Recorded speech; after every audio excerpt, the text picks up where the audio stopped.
جو شخص ادب کے طریقے کا عاشق ہوتا ہے اس کے عیب کم ہو جاتے ہیں۔ جو شخص اپنے آپ کی اصلاح نہ کر سکے وہ اوروں کی اصلاح کیسے کر سکتا ہے؟ جو شخص اپنی دنیا کی اصلاح کرتا ہے وہ اپنے دین کو خراب اور آخرت کو برباد کر دیتا ہے۔ جو شخص اللہ تعالیٰ کی اطاعت اختیار کرتا ہے وہ جنت کی نعمتوں کا مالک ہوگا۔ جو شخص اس کے عذاب سے بے فکر رہتا ہے وہ ہلاک اور تباہ ہوگا۔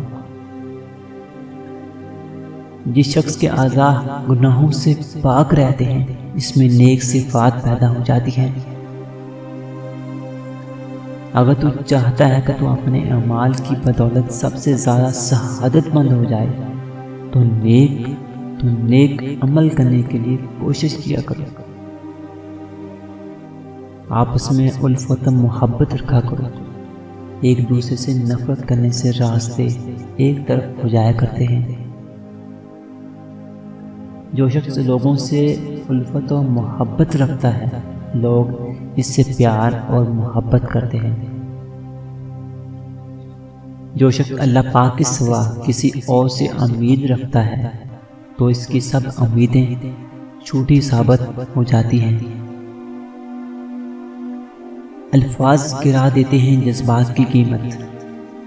ہر بات کو الفاظ میں تولا نہیں کرتے۔